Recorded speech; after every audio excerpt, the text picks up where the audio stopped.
ഒരു വടക്കൻ പ്രണയപർവം എന്ന മൂവിയിൽ ടീം അംഗങ്ങളാണ് എന്നോടൊപ്പം ഉള്ളത്. അപ്പോൾ നമുക്ക് വെൽക്കം ചെയ്യാം. നമസ്കാരം. എന്താണ് ആ ഒരു പേരിടാൻ കാര്യം, ഒരു വടക്കൻ പ്രണയപർവം എന്ന് പറഞ്ഞിട്ട്? ഇപ്പോൾ പ്രണയപർവം, ഒരു വടക്കൻ പ്രണയപർവം എന്ന് പറഞ്ഞാൽ, പർവം എന്ന് പറഞ്ഞാൽ ഭീഷ്മപർവമൊക്കെ മുമ്പേ സിനിമയിൽ വന്നിട്ടുണ്ടല്ലോ. പർവം എന്ന് പറഞ്ഞാൽ ഒരു ചാപ്റ്റർ, അധ്യായം എന്നാണ്. നമ്മൾ ഈ സിനിമയിൽ മെൻഷൻ ചെയ്യുന്നത് എന്താ പറയുക, മലബാർ സൈഡിലുള്ള ഒരു കോളേജിൽ 2012-13 കാലഘട്ടത്തിൽ നടക്കുന്ന വ്യത്യസ്ത തരത്തിലും തലത്തിലുമുള്ള പ്രണയത്തിൻ്റെ ഒരു അധ്യായമാണ്. ഞാൻ ശ്രീകാന്തിൻ്റെ പടം കണ്ടതിൽ എനിക്ക് തോന്നുന്നു ഏറ്റവും കൂടുതൽ സ്ക്രീൻ സ്പേസ് ഉള്ളത് നമ്മുടെ സിനിമയിലാണ്. നമ്മളൊക്കെ കോളേജിൽ പഠിക്കുന്ന അതേപോലെ തന്നെ രാവിലെ വരുന്നു, പോകുന്നു, വൈകിട്ട് തിരിച്ചു പോകുന്നു, അതേപോലെ തന്നെ എല്ലാവരും 3 വർഷം പഠിച്ചത് 3 വർഷം പൊട്ടിയതാ. 3 വർഷം പൊട്ടി. 3 പ്രാവശ്യം പൊട്ടിയല്ലേ? വെറുതെ അല്ല, ലൊക്കേഷനിൽ ചില കാര്യങ്ങളും പറയുമ്പോൾ മനസ്സിലാവുന്നില്ല. പടം 2018 റിലീസ്. അப்புறம் ഇത്ര വർഷത്തിന്റെ ഇടയിൽ ഒരു 10-30 പടം ചെയ്തു. അതിലൊന്നും എനിക്കൊരു പ്രണയം കിട്ടിയിട്ടുണ്ടായിരുന്നില്ല. തന്നു ആദ്യമായിട്ടൊരു പ്രണയം തന്നു. പണ്ട് ഫോൺ ഉണ്ടായിരുന്നില്ല. ഇപ്പൊ ഒരുത്തനെ തേച്ച അടുത്തവനെ വിളിച്ചിട്ടാ നീ എവിടെയാ ചോദിക്കാൻ പറ്റും. അല്ല പണ്ട് ഫോൺ വിളിച്ചാൽ ഒരാളുടെ ഉണ്ടാക്കിയെടുക്കാൻ ഒത്തിരി ബുദ്ധിമുട്ട്. അത് ഉണ്ടാക്കി ഇന്ന് കട്ട് ചെയ്ത് കളഞ്ഞ അടുത്തവരെ വിളിച്ചിട്ട് സംസാരിക്കാം. അതെ, ബ്രേക്കപ്പ് സ്റ്റാറ്റസ്. പഠിക്കുന്ന സമയത്ത് ഞാൻ പഠിച്ച കോളേജിൽ വെച്ചിട്ടാണ് ചിത്രീകരിച്ചത്. അപ്പൊ എന്തോ അവിടെ ഉണ്ട്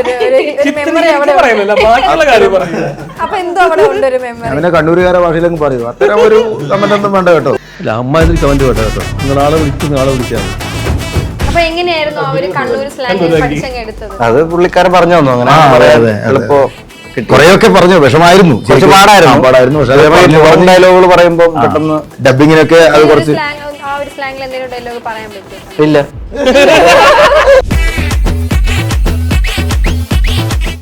അമ്മയ്ക്ക് എന്തായിരുന്നു റെസ്പോണ്ട് ഒരു പോസ്റ്ററും മൂവിയുടെ കാര്യങ്ങൾ കണ്ടപ്പോൾ? അമ്മയ്ക്ക് സന്തോഷം. എല്ലാവർക്കും അമ്മയെ ചോദിക്കുക അതെന്താ ഇറങ്ങാത്ത, ഇതൊന്നും അങ്ങനെ ചോദിക്കാറുള്ളൂ. പേരൊക്കെ അമ്മേനെ ഓർത്ത് വെക്കാറില്ല. അമ്മ അഭിനയിച്ച പടത്തിന്റെ പേര് വരെ അമ്മ തെറ്റിച്ചാ പറയാം.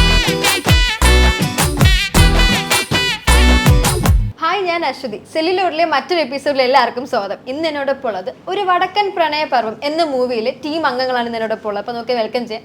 നമസ്കാരം. എന്തൊക്കെയുണ്ട് വിശേഷങ്ങൾ? പുതിയ മൂവി പ്രണയപർവം, ഒരു വടക്കൻ പ്രണയപർവം. ഓക്കെ, എന്താണ് ആ ഒരു പേരിടാൻ കാര്യം, ഒരു വടക്കൻ പ്രണയപർവം എന്ന് പറഞ്ഞിട്ട്? 2 ഡയറക്ടേഴ്സ് ആരായാലും പറഞ്ഞാലും കുഴപ്പമില്ല, ആരാണ് പേരിട്ടത് അവർ പറഞ്ഞോളൂ. ഡയറക്ടേഴ്സിന് പറയാൻ അധികാരം കൂടുതലായിരിക്കും. ഇതൊക്കെ ഇപ്പൊ പ്രണയപർവം, ഒരു വടക്കൻ പ്രണയപർവം എന്ന് പറഞ്ഞാൽ, പർവം എന്ന് പറഞ്ഞാൽ ഭീഷ്മപർവമൊക്കെ മുമ്പേ സിനിമയിൽ വന്നിട്ടുണ്ടല്ലോ. പർവം എന്ന് പറഞ്ഞാൽ ഒരു ചാപ്റ്റർ, അധ്യായം എന്നാണ്. അപ്പോൾ നമ്മൾ ഈ സിനിമയിൽ മെൻഷൻ ചെയ്യുന്നത് എന്താ പറയുക, മലബാർ സൈഡിലുള്ള ഒരു കോളേജിൽ 2012-13 കാലഘട്ടത്തിൽ നടക്കുന്ന വ്യത്യസ്ത തരത്തിലും തലത്തിലുമുള്ള പ്രണയത്തിൻ്റെ ഒരു അധ്യായമാണ്. ഒരു campus love story. Campus love story, A chapter of loves.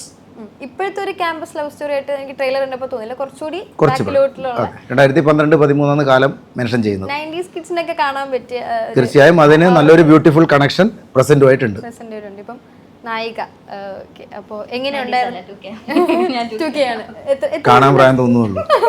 എത്ര വയസ്സുണ്ട് അപ്പോ? വയസ്സ് പറയാൻ പാടില്ല. കൂടുതലാണ്, അത് കുറച്ച് പറയുന്നതാണ്. ഈ 90s-ന്റെയും 2K-ന്റെ ഇടയിൽ വരുന്ന കുറച്ച് ഇതാണ്. ഈ 93 വരെയുള്ളവർക്ക് ഭയങ്കര ബുദ്ധിമുട്ടാണ്. അതിന്റെ എല്ലാ കുഴപ്പമുണ്ട്. എങ്ങനെ ഉണ്ടായിരുന്നു ഒരു ഫസ്റ്റ് മൂവി? ഇതൊരു ഫസ്റ്റ് മൂവിയിൽ നായികയായിട്ട് വെച്ചാൽ ഭയങ്കര വലിയൊരു കാര്യമാണ്. അപ്പൊ എങ്ങനെ ഉണ്ടായിരുന്നു ആ ഒരു എക്സ്പീരിയൻസ്? അല്ല, ഞാൻ ഇതിലേക്ക് കാസ്റ്റ് ചെയ്യാൻ, ഞാൻ കാസ്റ്റിംഗ് കോൾ കണ്ടിട്ട് അയച്ചിട്ട് ഓഡീഷൻ വഴി വന്നതാണ്. അപ്പോൾ ഈ കാസ്റ്റിംഗ് കോളിന്റെ അതിൽ സ്ട്രൈക്ക് ചെയ്തൊരു കാര്യം എന്താ വെച്ചിട്ടുണ്ടെങ്കിൽ, ഇതിൽ മെയിൻ ഇമ്പോർട്ടൻ്റ് ആയിട്ടുള്ളൊരു സംഭവമാണ് പ്രണയ കിണർ എന്ന് പറയുന്നത്. അപ്പോൾ ആ പ്രണയ കിണറിൽ ഒരു ചെറുക്കനും പെണ്ണും ബാക്ക് സൈഡാണ് അവരുടെ കാണുന്നത്. അങ്ങനെ തിരിഞ്ഞിരിക്കുന്ന ഒരു സംഭവമാണ്. അപ്പൊ ആ കാസ്റ്റിംഗ് കോളിൽ അത് കണ്ടു അതാണ് ഈ കിണർ ഈ പോസ്റ്ററിലുള്ള. Okay okay okay. ഈ കിണറിന് ഭയങ്കര കഥകൾ അതുകൊണ്ട് അതെ, ഒരുപാട് കഥകൾ പറയാനുണ്ട്. സിനിമ കാണുമ്പോൾ മനസ്സിലാവും. ഓക്കെ. അപ്പൊ അതില് കണ്ടിട്ട് ആ തിരിഞ്ഞിരിക്കുന്ന പെൺകുട്ടി ഞാനാണെങ്കിലോ എന്ന് ഞാൻ അപ്പൊ വിചാരിച്ചിട്ടുണ്ടായിരുന്നു. അപ്പോൾ പിന്നെ ഓഡീഷൻ അയച്ചു. ഫസ്റ്റ് ഓഡീഷനൊന്നും എനിക്ക് അറ്റൻഡ് ചെയ്യാൻ പറ്റിയില്ല. പിന്നെ എനിക്ക് ഇതിൽ ഓഡീഷൻ ചെയ്യണം ഹീറോയിനായിട്ട് അങ്ങനെ വിചാരിച്ചിട്ട് ചെയ്തേ ഒരു മൂവിയിൽ ഒരു ഭാഗമാവണം എന്നൊരു അത്ര വിചാരിച്ചിട്ടുണ്ടായിരുന്നു. ഓഡീഷന് പോകുമ്പോൾ അത്ര വിചാരിച്ചിട്ടുണ്ടായിരുന്നു. പിന്നെ ഒരു ദിവസം ഞാൻ ഇതിന് മുന്നേ വേറെ ഒന്ന് ചെയ്തു, എബനേസർ എന്ന് പറഞ്ഞൊരു മൂവി ചെയ്തു. അതിന്റെ ലൊക്കേഷനിൽ ഇരുന്നപ്പോഴാണ് ഋഷിയുടെ വിളിച്ചിട്ട് ഞാനിങ്ങനെ കാസ്റ്റ് ചെയ്തിട്ടുണ്ട്, ഹീറോയിനായിട്ട് ചെയ്തതിന് ബുദ്ധിമുട്ടൊന്നും ഇല്ലല്ലോ. എന്ത് ബുദ്ധിമുട്ട്? അപ്പൊ ആ ഒരു അല്ല നമുക്ക് ബുദ്ധിമുട്ടാവില്ലല്ലോ നമ്മൾ ഉദ്ദേശിച്ചത്.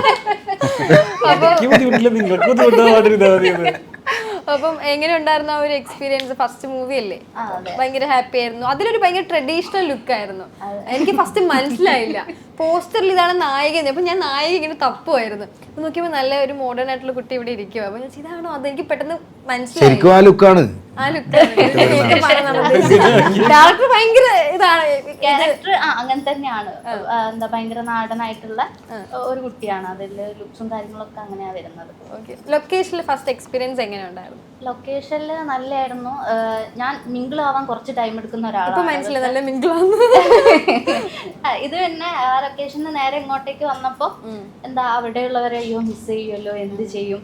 അവരുമായിട്ട് നല്ല കമ്പനി ആയിരുന്നു. അപ്പോ ഇങ്ങോട്ട് വന്നപ്പോ ടെൻഷൻ ഉണ്ടായിരുന്നു എങ്ങനെയായിരിക്കും എന്നുള്ളത്. പിന്നെ ഋഷേട്ടനെ ഇവരൊക്കെ നേരത്തെ ഓഡീഷന് പോയിട്ടുള്ള ആ ഒരു പരിചയം ഉണ്ടായിരുന്നു.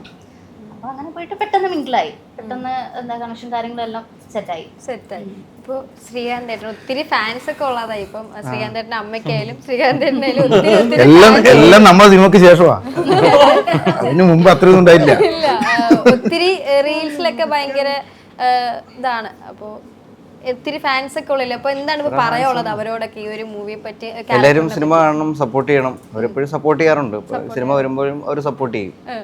ഈ ഒരു ക്യാരക്ടറിനെ പറ്റി എന്താണല്ലോ ഒരു ക്യാരക്ടർ ഈ കോളേജിൽ പഠിക്കുന്ന അത്യാവശ്യം പൊളിറ്റിക്സ് ഒക്കെ ഉള്ള ഒരു ക്യാരക്ടറാണ്. പിന്നെ ഞാനിതൊരു ചെയ്യാത്ത സ്ലാങ് ഇപ്പോൾ കോഴിക്കോട് കണ്ണൂർ സ്ലാങ് ആണ്. അപ്പം അങ്ങനെ സാധാരണ പരിപാടികളൊക്കെ പോകുമ്പോൾ നമ്മളോട് അതേപോലെ ചെയ്യാനാണ് പറയുന്നത്.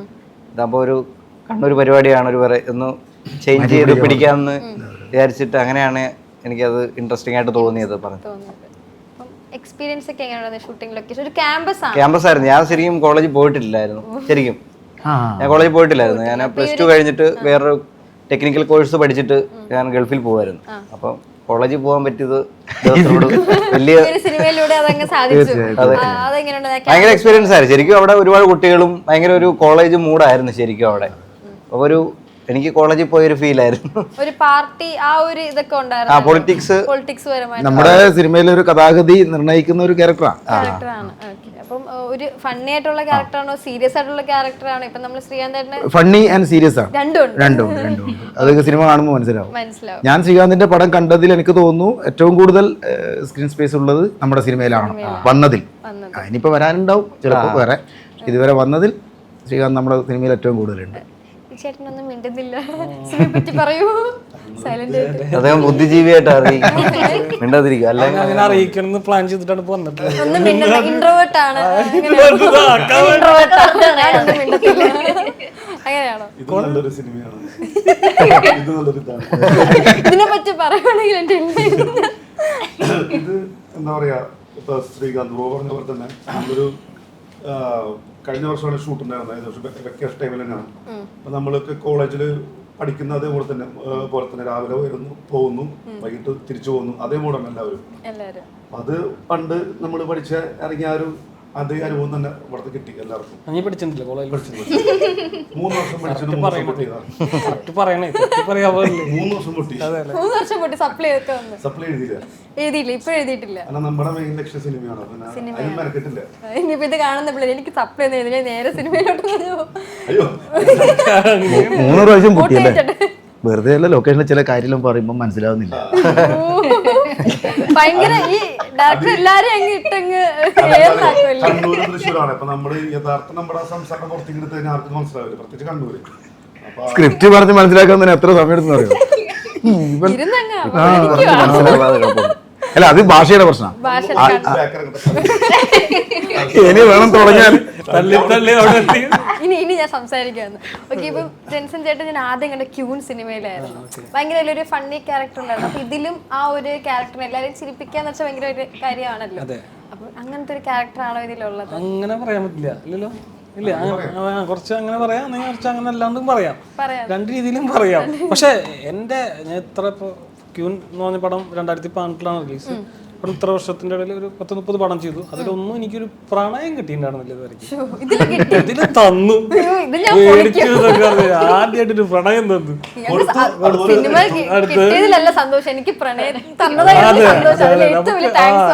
സത്യം നമ്മളെടുത്ത് കഥ പക്ഷെ ഞാൻ പണ്ടറിയാം നമുക്ക് നമ്മള് റിലേഷന് വേണ്ടി ജീവിക്കുന്നവരല്ല അല്ലെ, നമ്മള് സിനിമയ്ക്ക് വേണ്ടി ജീവിക്കുന്നത് അങ്ങനെയൊക്കെ പറയാം. അറിയാം അല്ല നമുക്ക് അത് എങ്ങനെ വെള്ളം തീരുമാനിക്കും അല്ല എങ്ങനെ വെള്ളമാക്കാം. അപ്പൊ ഇവനെനിക്ക് അറിയായിരുന്നു പണ്ട് തൊട്ടേ. ഞങ്ങൾ ഒരു ഓഡിഷൻ പരിചയമുള്ളതാണ് പണ്ട് കൊല്ലങ്ങൾക്ക് മുന്നേ. അപ്പൊ എൻ്റെ അടുത്ത് വിളിച്ച് കഥ പറഞ്ഞപ്പോ ജെൻസൺ നമുക്കൊരു ഇത് എങ്ങനെയാ വെച്ചൊരു പ്രണയം ഉണ്ടെന്ന് പറഞ്ഞപ്പോ ഞാൻ നോക്കണം എത്ര ദിവസം കഥ പറഞ്ഞു കഴിഞ്ഞിട്ടില്ല. വേണ്ട കുഴപ്പമില്ല, ഓക്കെ, വേറെ ഒന്നുമില്ല. നമുക്ക് ചെയ്യാത്ത നമുക്കൊരു എപ്പോഴും നമുക്ക് ആഗ്രഹമായിട്ടുണ്ടാവില്ലേ. പേര് സോന എന്ന് പറഞ്ഞിട്ടൊരു കുട്ടി. കുഴപ്പമില്ല. എന്റെ പേരായിരുന്നു ഒരു പടത്തിൽ. ഈ പടത്തിൽ ഇവരും പേരാക്കി കൊടുത്തു. അതെ അതെ. ആ ഒരു എക്സ്പീരിയൻസും ആ ഒരു ക്യാരക്ടറിനെ പറ്റിയൊക്കെ വളരെ നല്ല രസകരമായിട്ടുള്ള മുഹൂർത്തങ്ങൾ ഉണ്ടായിരുന്നു. എല്ലാ അവസാനം വരെയും അല്ലേ, അവസാനം വരെ ഒരുപാട് രസകരമായിട്ടുള്ള മുഹൂർത്തങ്ങൾ ഉണ്ടായിരുന്നു. ഇതിലിപ്പോ ഭയങ്കര പ്രണയമാണ് ഇതിൽ ഹൈലൈറ്റ്. ഇപ്പോഴത്തെ ഒരു 2K കിഡ്സിനെ കാണാൻ അവർക്ക് മനസ്സിലാവണം ഇങ്ങതായിരുന്നു പ്രണയം എന്നാണ് ഇതിൽ കാണിക്കുന്നത്. പണ്ടത്തെ ഒരു ടച്ച് ആണല്ലോ ഈ പ്രണയത്തിൽ നിങ്ങളിപ്പോ കാണിക്കുന്നത്. ഇതില് പ്രണയവും പ്രണയ നൈരാശ്യവും പ്രണയ വിരുദ്ധതയും എല്ലാം മിക്സ് ആയിട്ടുള്ള തേപ്പും എല്ലാം ഉണ്ട്. അതിന്റെ നഷ്ടങ്ങളും അതിന്റെ നേട്ടങ്ങളും എല്ലാം പടത്തിലുണ്ട്. ഇപ്പൊ ഏതൊക്കെ ആൾക്കാർ കടന്ന് സഞ്ചരിക്കുന്നു അവർക്ക് കാണാൻ പറ്റിയ ഒരു ഏത് ജനറേഷനിലെ ആൾക്കാർക്കും പ്രണയം കാണാം. പല സമയത്തും ഇപ്പോഴത്തെ ജനറേഷനാണ് നമ്മൾ പറയുന്നില്ലേ, അവർക്ക് പ്രണയം ഉണ്ടായിരിക്കും. ജനറേഷനും പ്രണയം ഉണ്ടെന്ന് പറഞ്ഞാൽ നമ്മൾ ഉദ്ദേശിക്കുന്ന രീതിയിലാവണമെന്നില്ല. ഞാൻ കേട്ടിട്ടുണ്ട്. ഇപ്പം എന്താ വെച്ചാലേ വേറെ കാര്യമില്ല. പണ്ട് ഫോൺ ഉണ്ടായിരുന്നില്ല. ഇപ്പൊ ഒരുത്തനെ തേച്ച് അടുത്തവനെ വിളിച്ചിട്ടാ നീ എവിടെയാ ചോദിക്കാൻ പറ്റും. അല്ല പണ്ട് ഫോൺ വിളിച്ചാൽ ഒരാളെ ഉണ്ടാക്കിയെടുക്കാൻ ഒത്തിരി ബുദ്ധിമുട്ട്. അത് ഉണ്ടാക്കി ഇന്ന് കട്ട് ചെയ്ത് കളഞ്ഞ അടുത്തവരെ വിളിച്ചിട്ട് അതെ ബ്രേക്കപ്പ് സ്റ്റാറ്റസ് ഓപ്ഷൻസ് ഉണ്ട്. അതാണ് വ്യത്യാസം. പണ്ടത്തെ പ്രണയം ഫോണാണ്. അല്ല, നിങ്ങൾക്ക് റിയൽ ലൈഫിൽ തേപ്പ് കിട്ടിയിട്ടുണ്ടോ ആർക്കെങ്കിലും? ഇപ്പൊ നായികക്ക് ശ്രീകാന്ത് ചേട്ടനായിട്ട് ആർക്കെങ്കിലും ഒരു പ്രണയം തേപ്പ് കിട്ടിയിട്ടുണ്ടോ? ഒരു പ്രണയം പ്രണയമൊക്കെ ഉണ്ടായിട്ടുണ്ട്. തേപ്പായിട്ട് അങ്ങനെ പറയാനൊന്നുമില്ല. ബ്രേക്കപ്പ് ആയി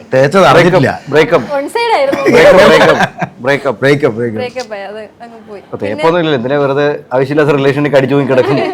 അല്ല, ആർക്കും അങ്ങനെ ഒരു തേപ്പ് അങ്ങനെ ഒന്നും ഉണ്ടായിട്ടൊന്നുമില്ല. ഇഷ്ടമില്ലെങ്കിൽ അവരവരുടെ ഇഷ്ടത്തിന് പോകും, അത്രേ ഉള്ളൂ. അങ്ങനെയൊക്കെയാണ്. അത് എല്ലാവരുടെ ലൈഫിലും ഉണ്ടാവില്ല. എല്ലാവരുടെ ലൈഫിലും ഉണ്ടാവില്ലേ? അതൊക്കെയാണല്ലോ സത്യമായിട്ടുള്ള കാര്യം. ഇഷ്ടമല്ലെങ്കിൽ അവരവരുടെ ഇഷ്ടം നോക്കിട്ട് പോകും. അപ്പൊ നമ്മുടെ ഇഷ്ടം നോക്കിട്ട് പോകും. എത്രേ ഉള്ളൂ. നമ്മുടെ സിനിമ പറയുന്ന കാലഘട്ടം 2012-13. അവിടുത്തെ പ്രത്യേകത വാട്സാപ്പ് പോലും വരുന്നേ ഉള്ളൂ. ഫേസ്ബുക്ക് ആക്റ്റീവായി അത്യാവശ്യം അങ്ങനെ വരുന്നു. ആ ഒരു അങ്ങനെയൊക്കെയുള്ള ആ കാലഘട്ടം.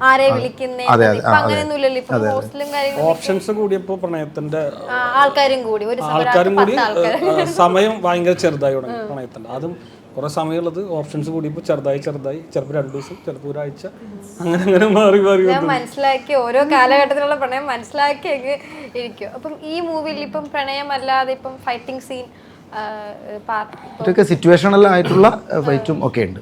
രണ്ട് ഫൈറ്റിന് വേണ്ടിയുള്ള ഫൈറ്റ് ഇല്ല. ഈ ഒരു നെയിം വന്നിട്ട് നമ്മൾ വേറെ കേട്ടൊരു വടക്കൻ പ്രണയ കഥയെന്നും കേട്ടിട്ടുണ്ട്, ഒരു വടക്കൻ സിൽക്ക്. അപ്പൊ ഇതിന് ഒരു വടക്കൻ പ്രണയ പർവം എന്നിടാൻ ഒരു റീസൺ?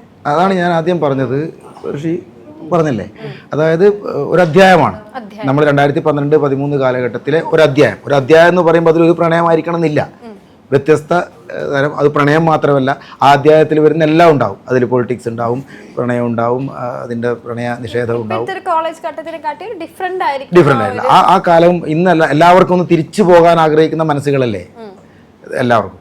അപ്പോൾ തീർച്ചയായും ഇത് 2012-13 കാലഘട്ടത്തിലേക്ക് അത് എല്ലാവർക്കും കോളേജിൽ പഠിച്ചവർക്ക് മാത്രമല്ല കോളേജിൽ പോയവർക്കും പോകാത്തവർക്കും ഇനി പോകാനിരിക്കുന്നവർക്കൊക്കെ കാലഘട്ടത്തിൽ കാണുന്നവർക്ക് ഭയങ്കര ഇതാണല്ലോ ഒരു കോളേജ് ലൈഫ് ഇതായിരുന്നു എന്ന് അങ്ങനെയൊക്കെ റിലേറ്റ് ചെയ്യാൻ പറ്റും. കുറെ പേര് ആഗ്രഹിക്കും. ഇങ്ങനത്തെ കോളേജ് ലൈഫ് അല്ല ഞാനും പഠിച്ചൊരു കോളേജ്. അയ്യോ കുറെ പേര് ആഗ്രഹിക്കും ഈ പ്രണയം നീണ്ടു നിന്നിരുന്നെങ്കിൽ രസമായിരുന്നല്ലോ എന്ന് ചിന്തിക്കണ കുറെ സ്പേസ് ഉണ്ടായിരുന്നു. ഞാനൊക്കെ ടൂക്കിയാണ്. അപ്പൊ നമ്മൾ സിനിമ കണ്ട് നമ്മൾ കോളേജിൽ പോകും. ഇതാണല്ലേ കോളേജ് ലൈഫ്. ഹൃദയം കണ്ട് കോളേജിൽ പോയതൊക്കെ ആയിരുന്നു ഞാൻ. അയ്യോ അയ്യോ ഇറങ്ങി ഞാൻ അവിടുന്ന്. അപ്പൊ എല്ലാരും പറയും ഒരു സിനിമ കണ്ടിട്ട് കോളേജിൽ പോകുന്നെന്ന് പറയും. ഞാൻ BA കോർപ്പറേറ്റ് എക്കണോമിക്സ് ആയിരുന്നു. കോർപ്പറേറ്റ് എക്കണോമിക്സ് ആയിരുന്നു. നല്ല അങ്ങോട്ട് തിരിഞ്ഞു ഏതായിരുന്നു കോളേജ് പറയാൻ കോളേജ് പോകണ്ടെന്ന് പറയാലോ. കോട്ടയത്താണ് പഠിച്ചത്. കോളേജിന്റെ പേര് ഞാൻ പറയുന്നില്ല, വേണ്ട. സെർച്ച് ചെയ്തെടുക്കാം അല്ലേ? ഇല്ല, അതിനുശേഷം ഞാൻ ഏവിയേഷൻ പഠിച്ചത്. അത് പിന്നെയും കുഴപ്പമില്ല. ഇൻസ്റ്റിറ്റ്യൂട്ട് അത് പിന്നെയും കുഴപ്പമില്ല. അപ്പൊ എനിക്ക് പിന്നെ മനസ്സിലായി സിനിമ കണ്ടൊരിക്കലും കോളേജിൽ പോയത്. പക്ഷേ ചില കോളേജുകളൊക്കെ അതിന്റെ അടിപൊളിയായിട്ട് ഞങ്ങള് പ്രമോഷനൊക്കെ പോയപ്പോഴേ ചില കോളേജ് ഭയങ്കര ഈ ഗവൺമെന്റ് കോളേജൊക്കെ ഇപ്പൊ നിങ്ങൾ കാണിച്ച ട്രെയിലറിലെ കോളേജൊക്കെ ഭയങ്കര മെമ്മറി. നമ്മളൊരു മാനേജ്മെന്റ് ആ ഒരു കണ്ണൂർ SN കോളേജിൽ വെച്ചിട്ടാണ് ചിത്രീകരിച്ചത്. ഒരുപക്ഷെ SN കോളേജിന് ഇത്രയും വലിയ രീതിയിൽ എക്സ്പ്ലോർ ചെയ്യുന്ന വേറൊരു സിനിമ ഇല്ല മലയാളത്തിൽ. പലപ്പോഴും ചില ഇപ്പോൾ ഹൃദയത്തിലൊക്കെ വർഷങ്ങൾക്ക് മുമ്പേലൊക്കെ 1-2 ദിവസമൊക്കെ ഷൂട്ട് അവിടെ ഉണ്ട്. നമ്മൾ 35 ദിവസം കണ്ടിന്യൂസ് ഷൂട്ട് SN കോളേജിലാണ്. കംപ്ലീറ്റ് ടോട്ടൽ 50 ദിവസം. അതിൽ 35 ദിവസം കോളേജാണ്, ബാക്കിയുള്ളത് പുറത്തുള്ളത്. അപ്പൊ ഇതില് ലവ് സോങ് അങ്ങനത്തെ ഒത്തിരി കൂടുതലെല്ലാം വരുന്നത് സോങ് എല്ലാം വരുന്നത് കോളേജിലാണ്. അപ്പൊ ഒത്തിരി നാൾക്ക് ശേഷം ആൾക്കാർക്ക് ഒരു പ്രണയത്തിന്റെ ഒരു സോങ്, പ്രണയത്തിന് ആസ്വദിക്കാൻ പറ്റിയ ഒരു മൂവി. കോളേജിലെ കുട്ടികളെ പ്രണയം മാത്രമല്ല അധ്യാപകരുടെ പ്രണയം അടക്കം അതുകൊണ്ടല്ലോ അപ്പൊ അവർക്കും എല്ലാവർക്കും കാണാൻ പറ്റിയൊരു സിനിമയാണ്. ആ ഒരു ഏജ് കാറ്റഗറി അങ്ങനെയൊന്നും ഇല്ല, എല്ലാവർക്കും എൻജോയ് ചെയ്യാൻ പറ്റുന്നത്. അധ്യാപകരെ നമ്മൾ വിട്ടിട്ടില്ല. എല്ലാരും പ്രണയിച്ചോട്ടെ. വിജയ് സാറിന്റെ പഠിക്കുന്ന സമയത്ത് കുറെ കാര്യങ്ങൾ ഉണ്ടായിരിക്കും. പഠിക്കുന്ന സമയത്ത് ഉണ്ടായിരുന്നു. ഞാൻ പഠിച്ച കോളേജിൽ വെച്ചിട്ടാണ് ചിത്രീകരിച്ചത്. അപ്പൊ എന്തോ അവിടെ ഉണ്ട് ഒരു മെമ്മറി. അപ്പൊ എന്തോ അവിടെ ഉണ്ട് ഒരു മെമ്മറി. അവനെ കണ്ണൂരുകാരെ ഭാഷയിലൊക്കെ പറയൂ. അത്തരം ഒരു കമന്റൊന്നും വേണ്ട കേട്ടോ. കണ്ണൂര് ഭാഷ ഇപ്പൊ കണ്ണൂരിൽ അല്ലാത്ത ആൾക്കാർക്ക് സ്ക്രിപ്റ്റ് ഒക്കെ പഠിക്കാൻ ബുദ്ധിമുട്ടുണ്ടായിരുന്നു. കണ്ണൂര് എല്ലാവർക്കും ഇതിപ്പോ ഞാൻ കോളേജ് പടം ആയതുകൊണ്ട് തന്നെ നമ്മൾ കണ്ണൂരിൽ സാധാരണ ഒരു ലോക്കലിൽ പറയുന്ന അങ്ങനെ പ്യുവർ കണ്ണൂർ ഭാഷയല്ല കോളേജ് പടം ആയതുകൊണ്ട് യൂസ് ചെയ്യുന്നത്. അവർ ന്യൂട്രലാണ്. കണ്ണൂർ ഭാഷയാണോ എന്ന് ചോദിച്ചാലാണ്. പിന്നെ പുള്ളിക്കാരൻ കണ്ണൂരായതുകൊണ്ട് നമുക്ക് ചോദിക്കാൻ ഓപ്ഷൻ ഉണ്ടല്ലോ ഇതെങ്ങനെയാണ് പറയുന്നത്. പിന്നെ ഇവരൊക്കെ പറയുമ്പോൾ വളരെ ബുദ്ധിമുട്ടി കണ്ണൂർ ഭാഷ പറയുമ്പോൾ അത് സുഖാവില്ല. അതുകൊണ്ട് ഞാൻ അതിനുള്ള സ്വാതന്ത്ര്യം കൊടുത്തിട്ടില്ല. കണ്ണൂരല്ലല്ലോ, ആലപ്പുഴ പറയാൻ പറ്റാത്ത അല്ല മാവേലിക്കര. അപ്പൊ എങ്ങനെയായിരുന്നു ആ ഒരു കണ്ണൂർ സ്ലാങ് പഠിച്ചങ്ങ് എടുത്തത്? അത് പുള്ളിക്കാരൻ പറഞ്ഞു തന്നു. അങ്ങനെ പറയാൻ എളുപ്പം കുറെയൊക്കെ പറഞ്ഞു. വിഷമായിരുന്നു, കുറച്ച് പാടായിരുന്നു. പക്ഷെ ഡയലോഗുകൾ പറയുമ്പോൾ പെട്ടെന്ന് ഡബിങ്ങിനൊക്കെ അത് കുറച്ച് ആ ഒരു സ്ലാങ്ങിൽ എന്തെങ്കിലും ഡയലോഗ് പറയാൻ പറ്റുമോ? ഇല്ല, അതൊക്കെ മറന്നു തന്നെ പറ്റി. അല്ല നമ്മളെല്ലാരും റീലില് കേട്ടിട്ടുള്ള ഓൻ എന്തിന്റെ കേടാ തൃശ്ശൂർ ഭാഷ പറയും. ഓൻ എന്തിന്റെ കേടാന്ന് ഓൻ എന്തിന്റെ കേടാന്ന് അതൊക്കെ അവിടെ ഡബിംഗ് സ്റ്റുഡിയോ കിടപ്പുണ്ട്. എന്തിന്റെ കേട് എന്തും വേണ്ടി. അല്ല ഇപ്പൊ ഷൂട്ട് കഴിഞ്ഞിട്ട് വീട്ടിൽ പോയിട്ട് അമ്മയോട് ഈ സ്ലാങ് ഇങ്ങനെയൊക്കെ സംസാരിക്കും. അതിന് വേണം അങ്ങനെ അമ്മ എന്നെ എടുത്തിട്ട്. ഇല്ല അങ്ങനെ പറഞ്ഞില്ല. അമ്മയ്ക്ക് എന്തായിരുന്നു റെസ്പോണ്ട് ഒരു പോസ്റ്റർ മൂവിയുടെ കാര്യങ്ങളൊക്കെ കണ്ടപ്പോ? അമ്മയ്ക്ക് സന്തോഷം. എല്ലാവർക്കും അമ്മയും ചോദിക്കുക അതെന്താ ഇറങ്ങാത്ത ഇതൊന്നും അങ്ങനെ ചോദിക്കാറുള്ളൂ. പേരൊക്കെ അമ്മ ഓർത്ത് വെക്കാറില്ല. അവിടെ സ്ഥലങ്ങളാണ് അമ്മ ഓർത്ത് വെച്ചിട്ട് പറയുന്നത്. അന്ന് കണ്ണൂർ പോയ സിനിമ ഇറങ്ങിയില്ലല്ലോ, അന്ന് എറണാകുളത്ത് അങ്ങനെ അമ്മ പേരങ്ങനെ ഓർത്ത്. അമ്മ അഭിനയിച്ച പടത്തിന്റെ പേര് വരെ അമ്മ തെറ്റിച്ചാ പറയുന്നത്. അപ്പൊ പേര് ഓർത്ത് വെക്കാൻ ഇച്ചിരി ബുദ്ധിമുട്ടുണ്ട്. അപ്പൊ അമ്മ ഇങ്ങനെ സ്ഥലം പറഞ്ഞിട്ട് അവിടെ ഷൂട്ട് നടന്ന അത് കുറച്ചായല്ലോ. എനിക്ക് ചോദിക്കുമ്പോ പ്രൊഡ്യൂസർ കുറച്ച് ദാരിദ്ര്യത്തിലാണ് പറഞ്ഞത്. അങ്ങനെ അമ്മ ചോദിക്കാറുള്ളൂ. അതെന്താ എന്നാ ഇറങ്ങുന്നതെന്ന് ചോദിക്കും. അങ്ങനെ ചോദിക്കാറുള്ളൂ. പിന്നെ ആ പടം ഇറങ്ങുമ്പോൾ ഞങ്ങൾ ഒന്നിച്ച് പോയി കാണും. അങ്ങനെയാ ചെയ്യാറ്. അമ്മയുടെ പടം ഇപ്പൊ ഇറങ്ങാറുണ്ട്. അങ്ങനെ കാണും ഇങ്ങനെ പോയിട്ട്. അപ്പൊ ഒരു ഐഡിയ കിട്ടിയല്ലോ. അപ്പൊ എനിക്ക് എന്തെങ്കിലും ക്യൂരിയോസിറ്റി ആണ് കിണറിന്റെ സംഭവം എന്താന്ന് അറിയാനുള്ള ഒരു ക്യൂരിയോസിറ്റി.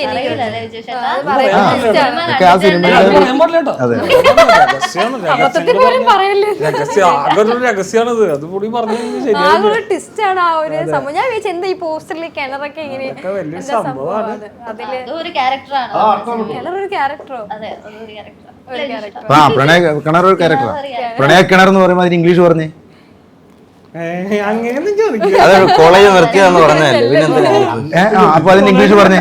ലവ് വെൽ അങ്ങനെയാണ്. That's the matter. Love well. Love well.